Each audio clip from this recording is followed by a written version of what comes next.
Welcome back, everyone, to episode 2 of Double Trouble. Myself, Phil Bars, and Chris Mason. Thank you very much for all the support on episode number 1. It was good, Chris, wasn't it? Yeah, subscribe and hit the like thing. Look, we're here recording on the Friday before we both make that hallowed trip to Blackpool at the nice break for you, though, and considering they're usually a long old drive for you, isn't it? Of course, yeah. So this breaks it up a little bit, and can't wait. Look, we're here. For me, this is the best tournament of the year. I know the Worlds is the Worlds, but I love this one. And look, before we get into the tournament itself, there is one big absentee in Michael Smith. Yeah. Number 1 seed 2 years ago. Within that 2-year cycle, he's gone from seeded 1 to not in the tournament. That we know there is injuries and so on. It's not just a lack of form. How does Michael get back to being Michael? I think first of all, manage the arthritis in the wrists and the pain management. I think that's first and foremost, because then that will allow him to have some much needed hockey time. As far as I haven't actually spoke to Michael personally about it, because I haven't seen him. So yeah, I think that will be the first thing to get under control, and he's got the time to do it now. So get that under control. Get back on the board, make sure he gets his action back. He's such a natural, prestigious talent, isn't he? He's got it all, but if you're in pain and you can't practice, as the phrase I always say, hard work beats talent when talent don't work hard. And if he can't work hard, that's not a decision he's made. That's due to an old accident where he broke both his wrists. And listen, RSIs in darts are becoming more and more common. So if you've got an underlying issue and you aggravate, how many times? Michael with the wrists, Aspinall. Yeah. We've had people with bad backs. It's Dirk van Dijvenbode. Gary. But it shows it's possible. You should look at Dirk and think, and Aspinall really, Nathan, and say, they've managed to do it. They've overcome it. If they can do it, I can do it. And arguably at the moment, I think this is the best version of Nathan Aspinall we've seen, which is frightening for the field. But mentally, though, right, I've never been in this situation, so I don't know. But mentally, how can you go from being one of the best and knowing you're one of the best to potentially dropping out that top 32? He's out the 16. Yeah. It's not beyond the realm to drop out the 32. Mentally, how do you comprehend that? It's hard. Anything mentally I didn't deal with very well, but it's hard because you feel embarrassed, and that's the one thing, and you become feared to becoming vulnerable, and then you start to think you earn all this money, but obviously you don't get all that money. You see them, that they're earning, even with the greatest accountant in the world. You get flogged by the HMRC, and then you get mortgages and you buy a nice house and you get a bigger car, and then all of a sudden, how am I going to pay for all of this? And that's added pressure, and a lot of players have fallen foul to that over the years, me included. The sensible ones like Luke Humphries. I can remember seeing Luke Humphries and going, I didn't expect you to have a real, a car that matches your achievements. And he was like, I've got a lovely car. Well, it is a lovely car, but why would I waste all that money? And that's a sensible attitude to have, it's, but some of us are built different. I went out and bought a stupidly expensive car that I think in the end got repossessed, but there you go. So yeah, he's got that. He's got a lot on his plate. He's got a lot to deal with, and it's quite hurtful when you sort of, it's that thing where you put on about me, whatever I was, grade the greats. Grade the greats, and I just think it's quite sad that, and that they're all similar, these people that try and say hurtful things. I had it up on the TV, right? We had about 20 lads in here, we were having a pint, and it was like roasting me, like, come on, have a look at this. And we were laughing our heads off at it, right? Because they're always that same type of people. They either still live at home, or only been watching darts since Luke Littler, which is understandable because he had that effect. But like, there must be some amazing dart players we don't know about, because I got absolutely flamed. But it's funny, and they all follow that same sort of type of person. But if they use that they reverse that energy and maybe thought about their own lives a little bit more. They might not attack other people's. And the stuff Michael Smith, the stuff I've read about Oh, him, it's mad. I mean, this is a guy that was constantly called this proverbial choker or bottler and everything else. And it's almost like because he wasn't, and he went on to win multiple majors, and then backed up with him winning Bahrain, the first tournament back as world champion. It's almost like they're even more butthurt, and they got to flame him even more. It's just a sad world we live in right now when it comes to being a sportsman. If I was a sportsman, I'd have nothing to do with any of that, because you forget about the 99 positive comments, and you're only attracted to that one negative. But listen, he's probably feeling he's been an ever present since 2013, hasn't he, in the match play? So, and it's such an important tournament because it does pit against the top 16 So yeah, he'll be feeling down at the minute, but it was great being at Kiel last weekend and in Poland the weekend before. The support of the players is brilliant. They're all trying to rally round him. I think they're all keeping in touch and just making sure he's keeping his chin up because it's tough. Heading to Blackpool now, the draw itself. There's one place I want to start, and it's not Luke and Luke. No. It is Gerwyn Price. Been brilliant, hasn't he? Because he got to a final of a Pro Tour. He wins a World Series. He wins a Euro Tour. And not just winning it, clutch moments. The 91 was remarkable because that was such a tough game. Yeah, and then the 119. No, a week later. He's got balls of steel, and he's back to that Gerwyn Price that dominated. And he goes there a huge danger. Yeah, and I think for some players it would be easy.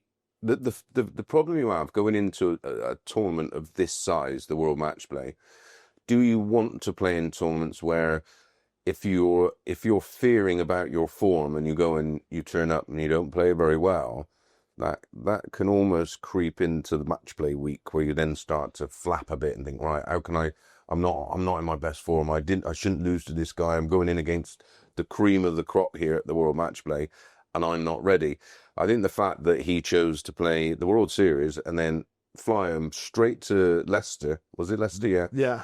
And then played beautifully in those tournaments, stopped by incredible performances, and then rocks up to Kiel in the European Tour and played a blinder, and he was pushed hard, really hard, and that for me is the ultimate preparation for the match play because he fears nobody. Is this arguably the best version of Gezi we've seen since winning the world title?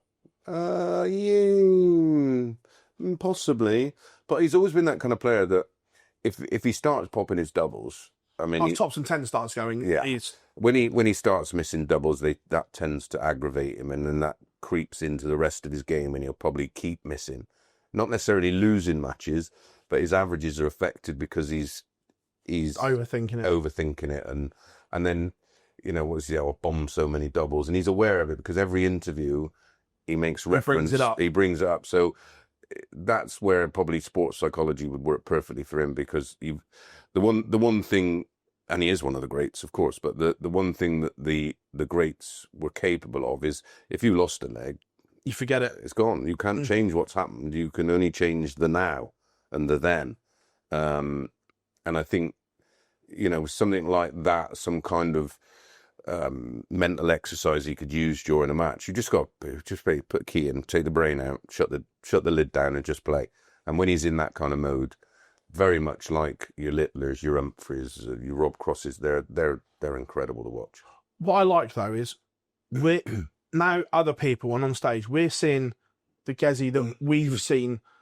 That his personality is shining out, and he's the guy we know. That's what we've seen him before, and like.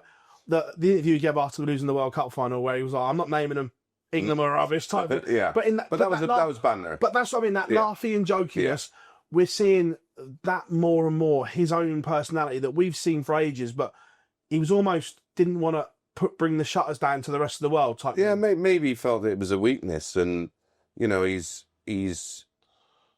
I love the fact that he's completely changed his body composition. Yeah, he felt that sort of walking around at, I don't know, I think he was probably 15 and 15 a and a half half. stone, I think Yeah, he put his Instagram. yeah, 15 and a half stone. And listen, it was muscle, it was bulk. But again, in our, he's sort of gone from a 100-meter sprinter to probably a 1,500-meter runner. So he's just leaned out a bit. It's giving him more energy, feels better. He looks incredible. He's bright as a button. Yeah, and again, if after the match play we said all this, oh, it's all right in hindsight, it's after the matter and everything else, but I think the changes he's made is just all positive. I think he's got calmer, so he's not wasting so much energy. He still very much will celebrate when needed, but it's just all a little bit calmer and more controlled, and it's all about reserving energy and being able to keep that adrenaline at a constant, and I think he's doing that brilliantly at the moment. Not necessarily means he's going to win the match play, of course, but It's going to take a good performance to beat him. yeah, it's because someone's going to have to show up and show out. Gary Anderson just doesn't know when to go away, does he? I remember 3 or 4 years ago, I genuinely thought he was done. I thought he's going to walk off into the sunset. Yeah. But now he rocks up in Kiel with some new points that he's trying and grouping them on a polo mint, 108 average, another Euro Tour final. Yeah, he's still got it, hasn't he keeps reinventing himself, and every time we think, oh, is this the end of Gary? Nah, not yet, boys. No, I had a lovely catch up with him as well in Kiel, and he's lovely, and he's again a bit like Gerwyn, really. He's just sort of a little bit more mellow, and it suits him. He doesn't get frustrated. He's not emotionally invested. It's lovely. This is why we got this place, so it takes the pressure off anything else. With what was announced with regards to ITV, I don't know where the rumours come from. It was going to be on Channel 5 and all the rest of that. I'm not sure where that all comes from, but darts is very much remaining on ITV. It's just going to be produced by somebody else and then repackaged and sold. And Gary got the Lakes, and for me, it's done a similar thing to what this place has done for me. It's sort of gone, well, this is the pension plan. This is, I haven't got to worry about what I do. I could start up my own podcast. Don't worry, no, it'll be different to yours. So he's very much in a very relaxed position. He loves working on the lakes. He loves that life. He loves being home with the family. But my God, can he still play darts? But he plays with a different reason now. He almost plays to go, I wonder if I could beat him. I wonder if I could do this. I mean, let's not forget, last year he produced his personal best ever average. Well, game of the year in that semi-final against semi-final, quarter-final against Littler at the Slam. Yeah, quarter-final. Like Rolls Royce. Yeah, and he went toe-to-toe with this new kid on the block that was just going to slay everything in front of him. Ultimately, he did win the Slam, of course, but he was very fortunate to win that game. I thought Gary just about did enough to win it. If it was a fight, you'd have it 115, 113. It was one of those. But it's great to see. Listen, he's so adored as well. The fact, even in Germany, it's fans' favourite. It's I've never seen. And he will be, of course. Massive Scottish community in Blackpool. It's their holiday destination at this time of the year. Loads of Scottish bars, so gets loads of support, and he's going to be a dangerous man, mate, in the match play. Don't write him off. We had this conversation off air about Luke Littler. Last time he played a PDC ranked tournament, the 21st of April. Yeah. It's all been unranked darts since then. Exhibition stuff, really, isn't it? Yeah, don't get me wrong. He still played at the highest level possible in the Premier League and so on. But the fact that this is his first ranked event since the 21st of April is mad. And the last time out, he lost a bunty, didn't he? 7-3, and it could have been a lot heavier. I mean, he took out an incredible 170, didn't he? And then another good leg, but he could have took a thumping there. I mean, 7-3 is a big enough thumping, but again, Bunty's form, another player that just cannot be ignored right now. He's so full of confidence, and he fancies beating anybody he plays. But yeah, it's a strange one, Luke. He's another one that's come under a fair bit of criticism, but he's doing it his way. But the fact that on the back of the Worlds, all we sort of heard from the experts was he's going to do this and he's done that. And the biggest winner so far this year is Gerwyn Price. No one's won more titles than Gezi.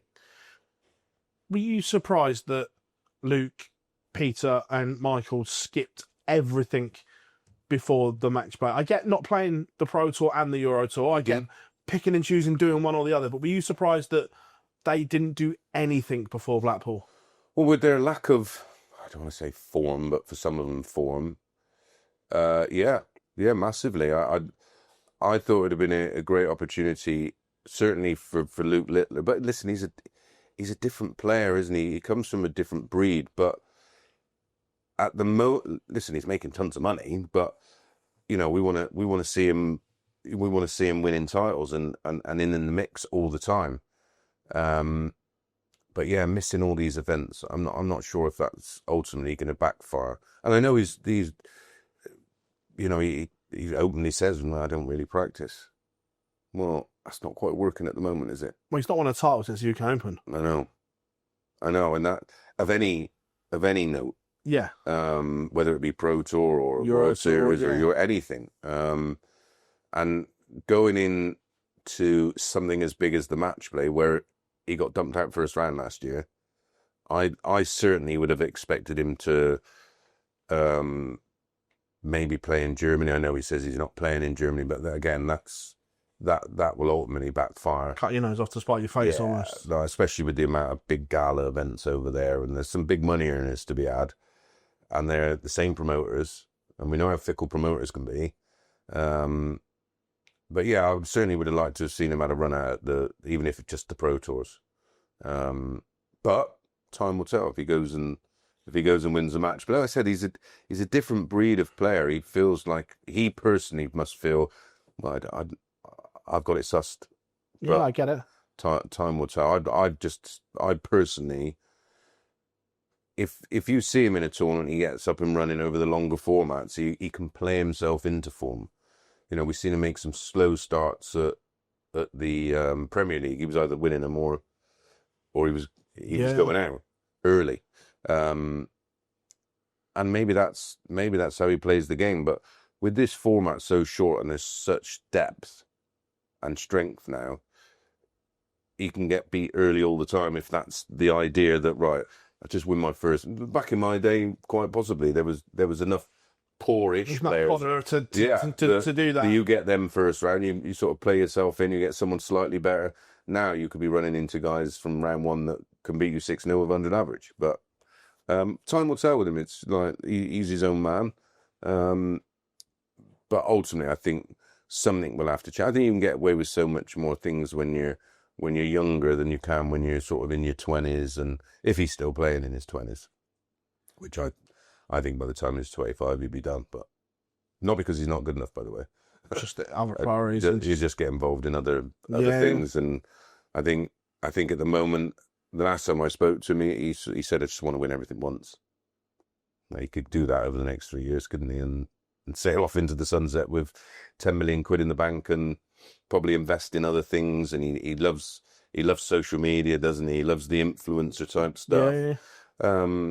And I'm not sure if he still loves the game already, because the demands on him over the past, not necessarily this year, but the year before. So the last 18 months. 18 months of demands. I mean, something we spoke about at the time and said, listen, everyone's got a duty of care. He's a kid still. Gary said the same. It's like, yeah, of course he did. Yeah. I remember the interview he did with you. So it'd be interesting. But listen, he's just so good that he could rock up to the match play and piss it. Round one. Yep. Who is your seed in most danger? Ooh.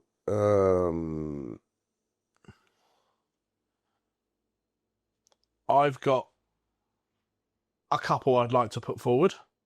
You got a couple of nominees, or Peter Wright? Peter Wright is the one obvious one. But Chisnall. Yeah. Ross Smith as well, because he's got Josh Rock. Yeah, Ross is playing well. Yeah. But Josh is playing incredible at the moment. And again, he's on the crest of a wave. Just won the World Cup. Is whatever metric you look at in terms of statistics, whether it's over the last 200 legs, the last 2 months, the last 6 months, is year to date ranking position. He's ticking all the right boxes, and he's in the ascendancy. And for some reason, I'm not sure that it's been a particularly happy hunting ground for Ross Smith either. The match play, Not off the top of my head. no, I don't recall him. Yeah, there's nothing sort of standing out for me there. So yeah, I think Ross could be in a bit of trouble there. But again, it's a big stage, and he's the more experienced of the two. I wouldn't solely write him off, but on pure form, and the way the players are right now, yeah, you'd have to think he's in a spot of bother. Chizzy, no form whatsoever. no, he's I don't know what's going on with him. But yeah, apart from that, I mean, Danny Noppert against Cat. I mean, Danny played beautifully at weekend. I've never seen him hit anyone else. That wouldn't be either. If either one of them went, that wouldn't be a shock. No, shock to me. It's a coin flip of a game, really. But yeah, I think Humphries is in for a tough game with Jan van Veen, but I think he's just got enough gall, and it's a long enough match. If it was a race to 6, I'd give Van Veen more of a chance, but I expect Humphries to come through that one. Noppert Menz is coin flipper for me. Aspinall against Vessel Nyman, very similar to Humphries against Van Veen. I think Nyman will cause Aspinall troubles, but I think he's just listen. He's a former champion, isn't he? Wade Cullen again. What version of both players are going to turn up? Yeah, exactly. Because they've both got Jackal and Hyde levels in them. Yeah, absolutely. Yeah, I think. And I think that's exactly right. For me, that could go, that's got sort of all the way on it. Well, it could be 10-3 either way because one of them's had a mare. Yeah. Or it could be extra time and they're both having tiebreaker, blinders. Yeah. It could be a tiebreaker game. It could, like I say, it could be anything. Bunty against Ryan Joyce. Ryan Joyce's form at the moment is a big worry for me. He hung on, didn't he? Yeah, he did. And his form does do this anyway. So he's a dangerous one, and certainly for the people that like a punt on darts, he's one of those that you really should stay away from, because you just go and average 105 or 84. And he'll have a spell where he'll have like a month, 6 weeks, and then he'll just drop off. Yeah. And then he'll get back up again. So whether that's down to if that could just be in his makeup or whatever. So I think Bunty comes through that one. Luke Woodhouse looks like he's got an issue with his throw right now. And I like Gary Anderson's form at the moment. Clayton's form is just... Clayton looks sensational again. Doesn't he? He is just... Ferreting. Yeah, he's just playing so well. And again, Schindler's one that's just dropped off for me. I mean, that could change in the build-up to well, it starts tomorrow, doesn't it? So yeah, I like Johnny. I like Dedeker to beat Chisnell. Cyril looks to be going back in the right direction. But again, too inconsistent for me. And listen, Littler for sure has got to get himself right for this. He's got to been putting in the graft. I can't believe he's just sat at home on the Xbox or whatever else. And I'm sure he'd have been putting in some graft. Watamina, again, he's playing lovely at the minute, isn't he? There's nothing not to like about his game right now. Peter Wright, write him off at your peril, but it's hard to see where the form comes from. And because of the lack of hockey time, he was out in Poland, wasn't he? Was he in Poland? No, he hasn't done any World Series. What was the one before? Oh, no, it was the European Tour. Oh. Yeah, European Tour when I was out there, yeah. So, yeah, Watamina in that one. Hetta Gilding, coin flip. Rob Cross, Dirk Van Duijmen, what a game that is. That could be anything. Yeah. Again, they've both got great games. Yeah. I'm not convinced on Rob's release at the moment. It's not silky smooth at the moment. There's a lot getting dragged low. But he played brilliant at the Pro Tour. When he gets it right, but he was irresistible at the Pro Tour. At Poland, there was a lot going. I mean, that game against Josh Rock, 109 and 108. I mean, yeah. So I'm looking at that version, and Dirk again. He was brilliant in Kiel, and then fell off a cliff. Yeah, and if he has that in his first game, I think Rob Cross will have just about enough. MVG Barneveld. It'd be interesting to see this new version of MVG. He looks trim. Yeah, don't get me wrong. I've said on the live lounge on Monday, I think this may come too early for Michael, but I like the changes he's making in terms of the slam, the players, and the world. Yeah, I think he's realised and looked around him and thought, right, what can I do? And he's had Vincent around him a lot lately, hasn't he? And he would have been giving him a swift Don't get kick. an easy ride with Vince. No. Yeah, I expect Michael to beat Barney. Again, I don't think Barneveld can find an action or a setup that he's entirely comfortable with. And he finds one that he's comfortable with. And then changes. And then changes it, which I don't sort of get. Ross Smith, Josh Rock again. Wouldn't be surprised to see either win. Just cannot form. And I love Ross Smith to bits, but I just can't ignore Rock's form at the moment. I think Doby beats Petretsko and Pricey beats Gurney. Couple of bits off of that. Mm-hmm. Jan van Veen to start with. Will he have scar tissue from last year? Because he had Rob crossing all sorts of trouble, didn't he? and he found a way to lose. Yeah. Coming back to that, will there be scar tissue? I don't think so. I tell you why I don't think he's made like that. From the World Youth Final of losing and then coming back and even under extraordinary circumstances finding a way to win. And every time he does have a little wobble, in fairness, he bounces back very well. I think he's one of those that when he's absolutely on it, he's as close to unplayable as everybody else. He could beat Humphries. You know, we wouldn't. Wouldn't. After the match, we wouldn't go, I can't believe he's beat him, because Van Veen is that good. Is this the last time we see Raymond van Barneveld at the Winter Gardens? Yeah, I think so. It's hard to see how. I mean, yeah, and listen, he won a Pro Tour, didn't he? But it's hard to see where the results come from. Or enough of them results. Or qualifying for the Euro Tours. And because them qualifiers are brutal. I know there's 10 spaces. And again, 10 spots in a tournament's huge. But does he have the drive, desire? Is he doing it for the right reason? Sorry, compressor. Sorry, we can sort that out. Cellar doors them. This is real, you know, this is what we do. It just mean the pub, just missed the delivery as well of beer.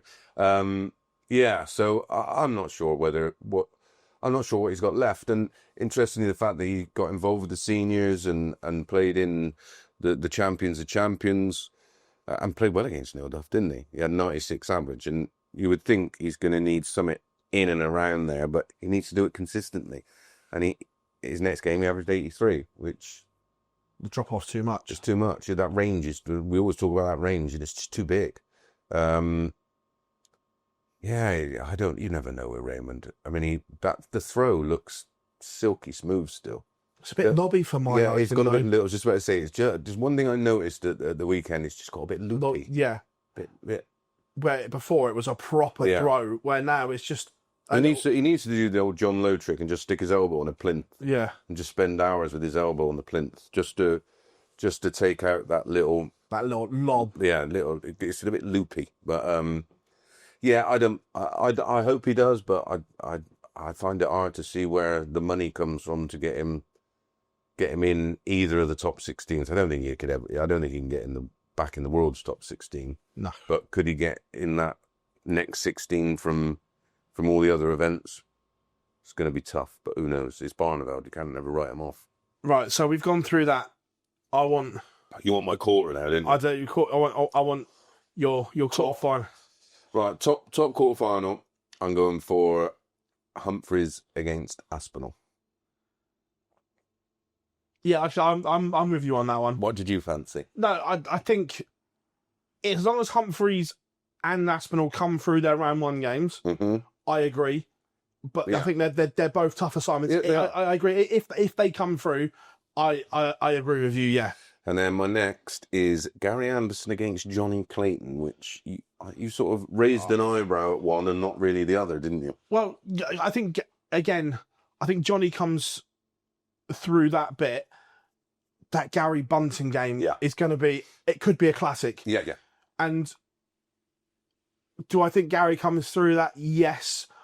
But again, it wouldn't surprise me if Bunting rolls back. No, I just the consistent form is with Bunting, but the moments of brilliance are from Gary. And I just wonder, he's been playing a lot of darts lately. Oh, he's match ready. Yeah, and he's doing that for a reason. So I could make a case for Bunty, probably a more legitimate case, but then I'm like, why is Gary working so hard at this at the moment? Is this the one he wants to really make a point in so far this year? And I've just gone for Gary. Maybe it's a hunch. I'm not sure. I'm with you. I think that round two game. I wouldn't be surprised if Bunty runs through Joyce and then runs through Gary, because he's playing that well at the moment. That round two game could be one of a match play classic. Yeah, it could be littered with 180s. Sector 3. I've gone for Luke Littler against Rob Cross in the quarterfinal. Oh, I'm different to you on this one. Yeah, I've gone Littler. Yeah. I think in terms of a draw, that's a plum little section for Luke. Yeah. I can agree. Play himself into some form. I agree. And again, this is only based on that Pro Tour form last week and the constant peaks and troughs of Dirk's game. But make no mistake, Dirk could just absolutely just turn up and put in one of them performances. Rob has one of those off-color games and doesn't settle early enough with that action, and Dirk runs through him. But again, the Littler one is literally just purely on data and the fact that it's Luke Littler. The Cross one is more on, I wonder if he's just going to get it right for this match play, because he needs to pick up some wins and go deep in tournaments. I'm not going either. I've got a hunch for Heta. Yeah, I won a Pro Tour. You won a Pro Tour last week. That's just a hunch. You know when you get a gut feeling. I think that the Heta can come through that section and play Luke in the quarterfinal. Like it. Bottom one. I've gone for Rock against Price. This is heart versus head, because my head completely agrees with you. My heart just says, what if next to Michael? What if? What if? And the reason I say that is this reminds me of 2023 when he won here. Yeah. Unexpectedly. He came here off the back of surgery, not having played since the operation, and we all went, nah, no chance. No. And that wounded lion. Yeah. Almost. Don't get me wrong. Data, I agree with you. Yeah. It's Rock against Price. But I just think... Listen, I don't mind seeing Price versus MVG in the chorus. I'll be quite happily sat there in the comms box. And I just go, what if? Yeah. And I look at Michael's first round game, and I mean this with the greatest of respects. If Michael could have handpicked a first round tie, I'm pretty sure that was his handpick to get him in the tournament. If he needs any motivation to get ready, because the last thing you want to do is lose to Raymond. And I know it's only an exhibition, but that big night, that big gala they did in Finland. Yeah. He was brilliant, wasn't he? Walloped Gezi with a 108. Yeah. So, again, I know you can't take it because it's not under... Well, yeah, but you're still doing it, aren't you, right? You're still doing it. It's in front of a big crowd, it's on the stage, it's on a dartboard, very little changes. And that's you can either do it or you can do it. And that's my thing. I'm like, the head says Rock. Yeah. But there's a little thing in the pit of my stomach that says... Niggle. Don't get me wrong, I think Gezi would then beat Michael in the quarterfinals, but I'm going to go Michael. Although if Michael makes it to the quarterfinals and he's got confidence, I'm going to go Michael. Yeah. So from there, who wins and how do they go about it?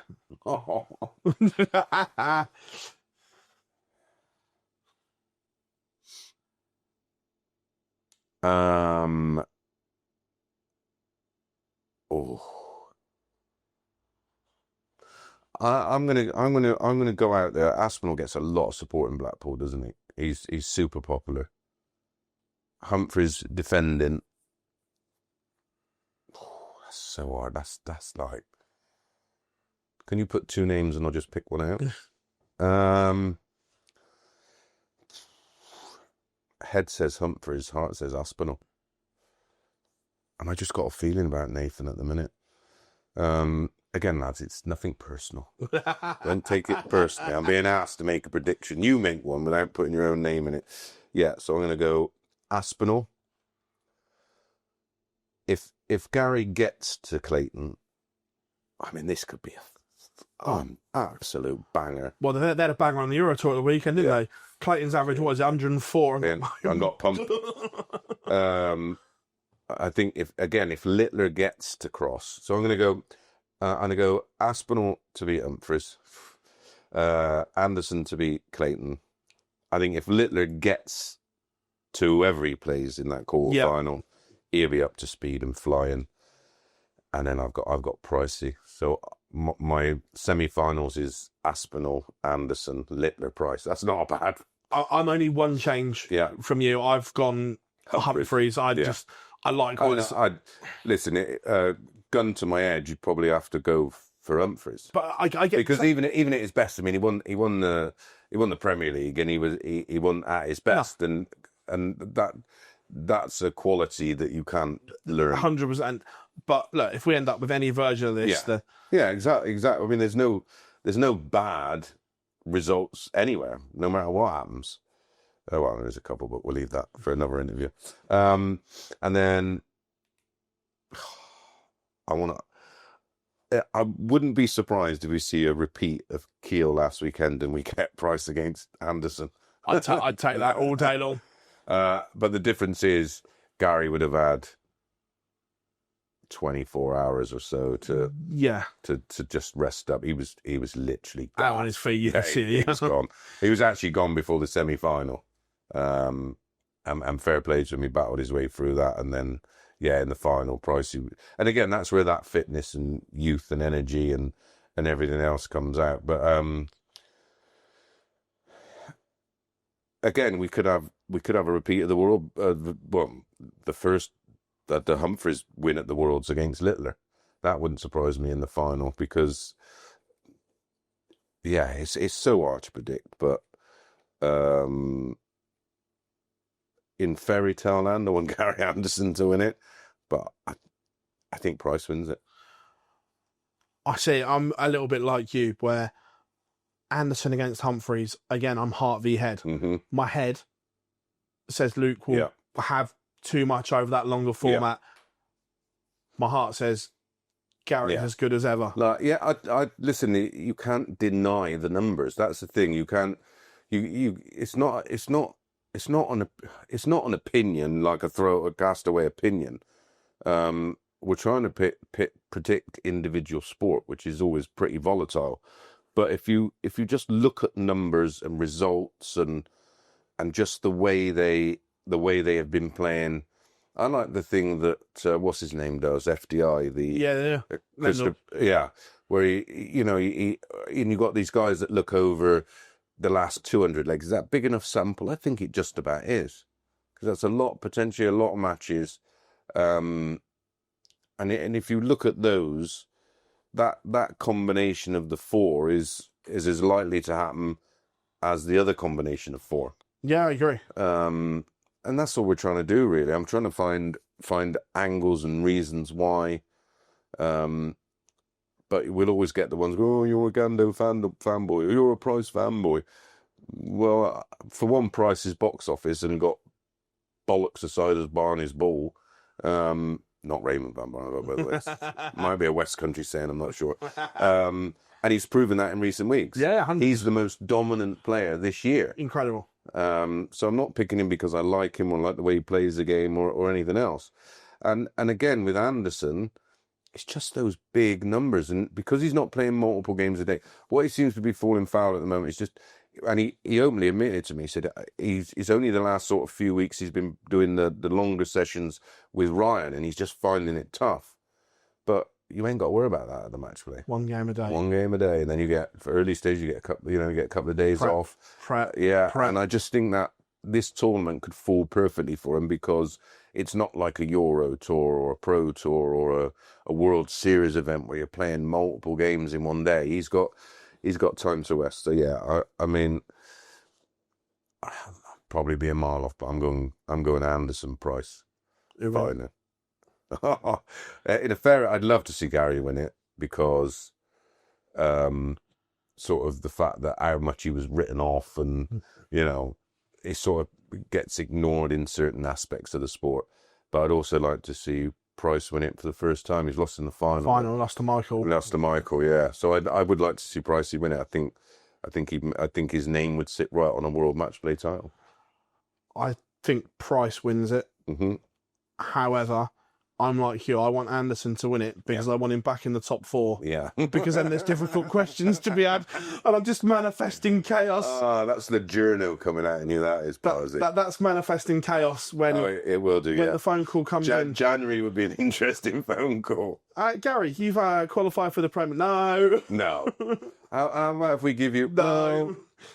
It's not just that. It's World Series and everything that goes with it. Yeah, and I think Gary just wants like just from talking to him, I think he's having fun with it, and he just wants to do himself a bit of justice, even though it's sort of late on his career, and his achievements are incredible. I mean, the match play that he won, where he played Mensa in the final, he had a 9-darter as well. He had Cullen. He had that thriller with Cullen, Jeffrey Deswan game. He was just an incredible match play. It wasn't quite as dominant as the Peter Wright win. But yeah, that's an all-time great. And Rob Cross's goes under the radar as well. Yeah. So yeah. On this whole Winter Gardens thing, that we can't wait to go back there, but it's something that's come up around the World Championship as well. Are we almost at the point where, and I hate that I'm even saying this, have we almost outgrown the Winter Gardens? It only holds 2,500. I get the history, and I love it, and I wouldn't want it to move. But from a commercial point and the growth point, the second biggest ranking event, when you can only get 2,500 people in there, is that enough? Yeah, I think the beauty of the PDC and the position they're in, they can do what they want. 100%. And it's such a successful business that, although I suppose if they had, sort of, it was a shareholder type company where you had to keep all these people saying, well, why don't we move it? You haven't got that situation. Barry and certainly Matt Porter and Jamie and all the rest of the team, they know how important, how historical that event was. Oh, there'd be uproar. If it was part and parcel of the evolution of our sport. All of us going there years ago, getting paid a cup of tea, really, in the grand scheme of things. But we knew that we were trying to plant the seed. We knew that if we could just make this work, I used to pay for 10 of my mates to come up. I'd pay their travel and stick them in a B&B because you just wanted to make it special and fill it, and just build it. And everybody of that era, sort of running through the split time and then all the way through the 90s before, Barry come along and went, I can make this work. I can turn smell the money. Yeah, I could turn this into something special. And listen, alongside, like I say, himself and Matt and all the other guys in the team, that's exactly what they've done. But they are so. It's not like I've worked for God knows how many broadcasters, about 20 different broadcasters, and some of them get it and what they're dealing with and how important and how big a part the production is in promoting and giving the players a platform. Others don't. The one thing that PDC get is the history and the importance of certain places and venues. Listen, the fact coming out of the Circus Tavern is one thing. Coming out of the Winter Gardens is another. The growth and the demand, and the fact that the World Championship is played over such a long distance, they couldn't keep it where it was, and that now they've reached that point at Ali Pali, where they're going to have to go into the Great Hall. But the logistics involved, it's going to be a nightmare, but it's doable. And again, if anybody can do it, it's the PDC. They will find a way. Listen. The Worlds in London is just a given, isn't it? And now the Worlds at the Ali Pali, especially, again, it's an historical building in terms of not just broadcasting, but in terms of darts. It's where the News of the World was, and the News of the World was held in the Great Hall. In the Great Hall, and there's some great images, and we could somehow replicate that.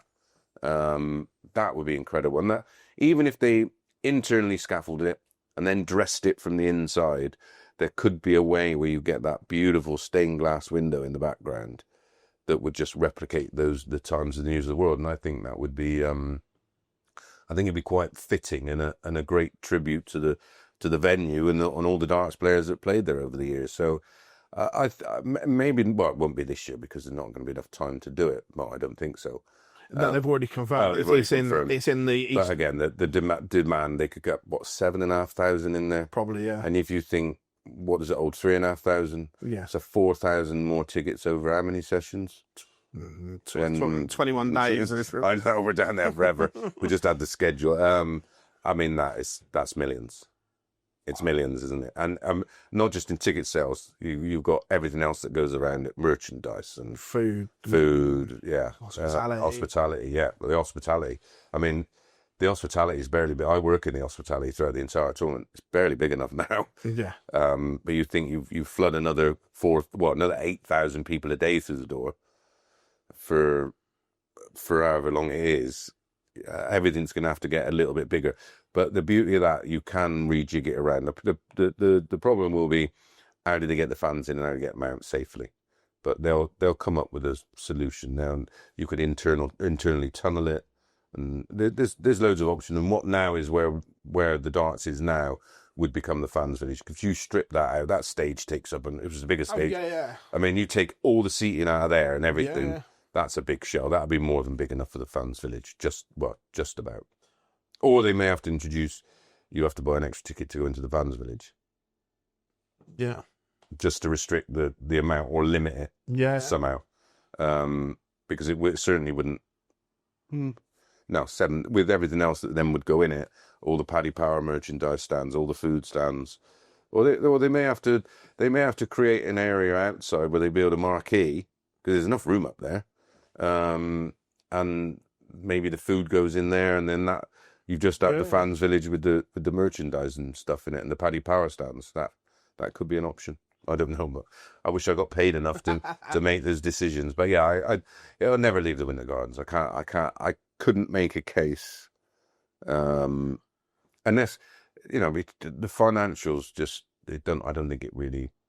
It's one of those events where even if they don't lose money on it, but if, for example, it was one of those that there was a break-even event, I think they're as passionate as we are about our sport. I still don't even think they'd move it. I don't think Barry would have it. I certainly don't think Matt Porter would have it. I don't think it's the same tournament if it's not there. And that's same because it did lose its identity. Yeah, the identity is the fact that, it is a genius move back in the time.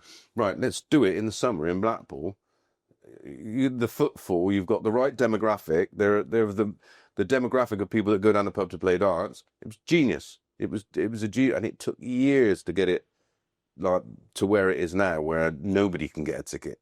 I remember when Tommy Cox would say, like, right, Chris, here's 10 tickets, get rid of them. Just like, 10 tickets, get your mates up here. Right, lads, got your minibus, jump on a minibus. I'm playing tonight, that kind of thing, and everybody was doing that at the time, just trying to get people hooked on it. And it's now one of the outside of probably alongside the world's the hottest ticket in town, and probably the hardest place to get in. I get asked all the time, can you get a ticket? Not a chance. Barely get myself in. I can't even get a seat myself. If I had a night off work and I went, where can I sit? Good luck. The floor. Yeah. World Series picks are out. Josh Rock and Mike De Decker getting a shot at the World Series. And rightly so. I like both those picks. Yep. I've got no complaints whatsoever. I think Mike De Decker, on the back of winning the Grand Prix, deserves and a great run at the Slam, certainly deserves his place. Certainly Josh Rock on the back of his performance in the World Cup and where he's going in everything else he's playing in, his ranking position is just literally, and he's going to continue to do that throughout the year. Very little to defend. A top 10 player for me right now, Josh Rock. MSG, Madison Square Garden, it just delivered again. That's the standout World Series event that's getting bigger and better every year. It was incredible. Did it come across on TV as much as it did being in the venue? If not more. It just, I don't know what it is about the place. It's just, or how they shoot it. It just looked incredible. You could feel the atmosphere, and it was different type of atmosphere. You could see people were just excited to watch it up close, personal, and be there. And listen, sports fans are different all over the world. We get a different crowd in Germany than what we got in Poland. We get a different crowd in Poland than what we get in Belgium, and so on and so forth. But yeah, thoroughly enjoyable. I've decided if I don't get picked to work on the broadcast, I'm going anyway next year. Yeah, It's just one of those ones that I want to go to. Charlotte coming shopping, or is that? I don't think, not sure about that. I don't think I can get the stars. One negative from that event was the injury involving Luke Humphries' thumb on the walk-on being pulled back and so on. And we've been saying this for a while, that this was going to happen at some point. It was just a case of when, and unfortunately it was Luke that copped it. He still ended up winning the tournament, and he was like adamant that I don't want this to be about the injury, but this has happened and so on. And well, Eric was always worried back in the day someone was going to just get some grease on their hands or some Vaseline and do that, and then you're stuffed, aren't you? Because you're not going to be able to get that off your hands, or have something more dangerous in their hands. You know, because there's some absolute loom jobs about. And it was interesting after that. You could just see certain players were either doing that. Well, Luke on the Euro Tour, he made a massive thing. That right hand couldn't have been tucked any closer to his body. And listen, the walk-ons now is such a huge part. But it's also getting more and more dangerous, isn't it? It's the crowds are getting bigger. And I know they're not meant to sign anything, are they? I think that's somewhere in the rules. I think there's something I remember reading about that, because of the time constraints with the music of getting you on stage. I mean, sometimes now they're taking like 2.5 minutes. Or if you're the opponent and you're already on there, it's two and you're stood around going, right, any chance? But it is now, it's showbiz, isn't it? It's part and parcel of the whole show. But I think maybe they could make them a little bit wider, sacrifice a few tickets maybe, or just find a way and just and another thing, just explain to the crowd that stop being a knobhead. Basically, it's like the whistling and that. There was a few there, and you're like, what are you doing? But the problem is they use when you go to these events, it's not PDC security. No, it's the venue security. It's the venue security. They're not security guard. They're not security. They're, don't know what they are. Stewards.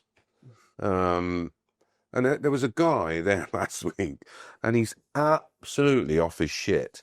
And he stood on the table, all right, and he's banging and screaming while the game's going on, right, while the guys are throwing. And the steward guy who was sort of in that VIP area did nothing. Like, not a thing. And I'm like, do you think this is normal? Why aren't they given some kind of information on what we expect? Certainly from the crowd, and what we expect you to do if you see them doing. But it's one of those things, isn't it? You always wait until something goes wrong and then it gets fixed. That's how we do things, I think. And then it's like the thumb thing. What happened if he'd broke his thumb? Or dislocated it? What then? Oh, maybe we should stop that. Well, I think we sort of reached a point where it was getting borderline anyway, because it was, we've seen people get pulled back before. It happened to Littler, didn't it? Yeah, well, that's what happened to Luke.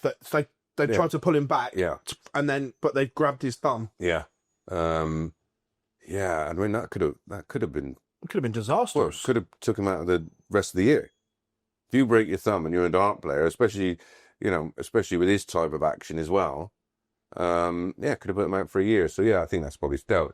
Listen, one thing we know about the PDC, when something does need moving or adjusting or changing or rejigging or being looked at, they don't sit around and they'll just go, right, okay, from now on this is this. And if you want someone to blame the knobhead that nearly broke his thumb.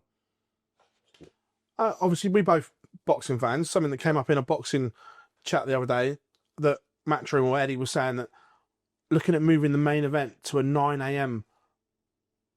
p.m. slot, so it's done by 10 and so on. Is this something that we could see in darts? I know we've seen it on the Euro Tour. Yeah, Kiel the weekend. And I go back to the Premier League. Look, with the Luke Littler fan base being so much younger, some of those Premier League finals won't start until 10:45 to 11 at night. Now, If you've got Well, school, the kids are bed. you're in bed. So could we see this in darts? An early Yeah, I think it's a brilliant idea. The one frustration I think we all have with boxing is you're like, oh, come on, get on with it. Get on with it. Like one of the Riyadh ones, and there was music, and then they're singing, then there was someone else singing, oh, get on with it. And there was an undercard, you're like, oh, please just get on with it. And again, the one thing that Matchroom and PDC do very well, they have teams of people that look at data, like vast reams of algorithms and everything else. And he understands that what viewers want is if you're a boxing fan, all I want to do is watch boxing. If I want to go to a concert, I'll go to a concert. Don't get me wrong, I like the grand build up and all that, the arrivals and everything else. That's the element of the entertainment part of it. And I think 9 o'clock's, but especially UK time. Yeah. Obviously, and again, you'll cater for the Americans, so it'll be on at 9 o'clock in America. If you're a boxing fan, you watch it.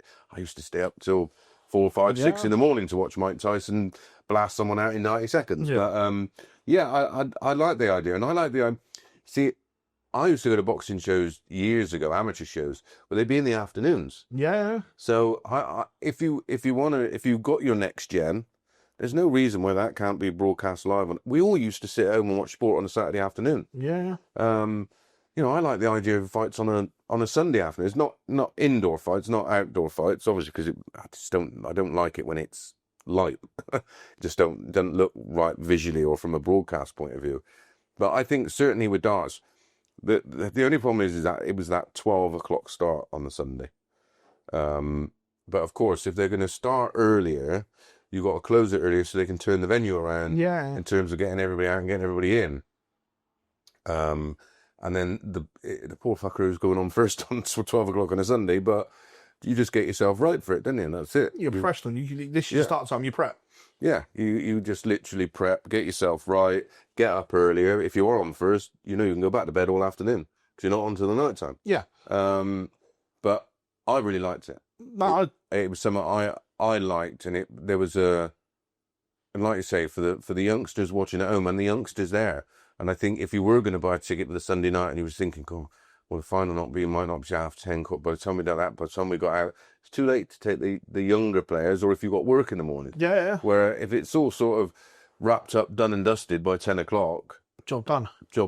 And I think from a broadcast point of view, I think for viewing figures, I think it'll be way better. Certainly for the darts. Mate, it's absolute pleasure catching up with you here before we go to Blackpool for episode 2 of Double Trouble. Remember, if you haven't yet, make sure you hit that like and subscribe button. Massively appreciate it, especially the support from episode 1. We will be doing some stuff in Blackpool as well, in between rounds and whatever, keeping you up to date with everything here at Online Darts for the Betfred World Match Play. So we will see you all at the wonderful Winter Gardens.